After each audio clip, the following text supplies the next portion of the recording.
सब्र की एक बात बहुत अच्छी है, जब आ जाता है तो फिर किसी चीज की तलब नहीं रहती। चेहरे की चमक और मकान के ऊंचाइयों पर मत जाओ।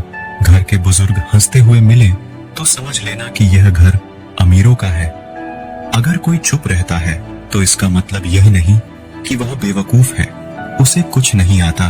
मैंने अक्सर बुद्धिमान को कम बोलते और मूर्ख को जरूरत से ज्यादा बोलते देखा है। दर्द ना होता तो खुशी की कीमत ना होती।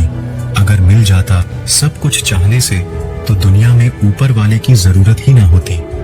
जिनके ऊपर जिम्मेदारियों का बोझ होता है उनके पास रूठने और टूटने का वक्त नहीं होता है। कभी अकेला चलना पड़े तो डरिए मत, क्योंकि शमशान शिखर सिंहासन पर इंसान अकेला ही होता है। कोशिश सिर्फ इतनी सी है कि कोई हमसे नाराज ना हो। बाकी नजरअंदाज करने वालों से नजरें हम भी नहीं मिलाते। मनचाहा बोलने के लिए अनचाहा सुनने की ताकत अवश्य होनी चाहिए। कुछ लोगों को कितना भी अपना बनाने की कोशिश कर लो, वह साबित कर देते हैं कि वह गैर ही है। जो हद से बढ़ जाए वह सिर्फ बर्बादी ही लाता है, फिर चाहे वह भरोसा हो या गुरूर।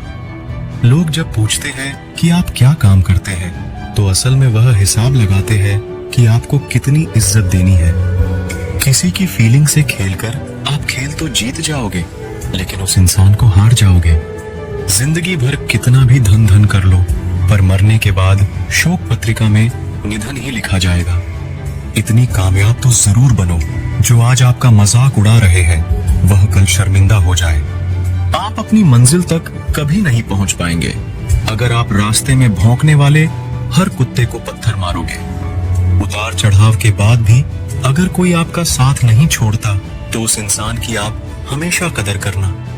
वह रिश्ते बहुत कमजोर होते हैं जो किसी की बातों में आकर तोड़ दिए जाते हैं।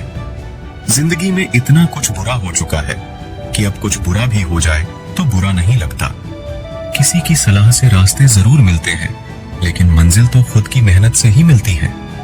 पता नहीं जिंदगी वापस मिलेगी या नहीं, इसलिए दुख में, गुस्से में, नफरत में, नाराजगी में या किसी से झगड़ा करके इसे बर्बाद ना करें। जिंदगी में आप हमेशा खुश रहिए और दूसरों को भी खुश रखें। कभी कभी कुदरत जानबूझकर हमें मुश्किलों हालातों में डालती है ताकि उन लोगों के चेहरे पर लगे नकाब हम देख सके जिस पर हम आंख बंद करके भरोसा करते हैं।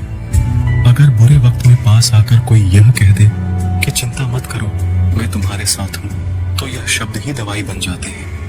अपने खिलाफ बातें खामोशी से सुन लो, यकीन मानो वक्त बेहतरीन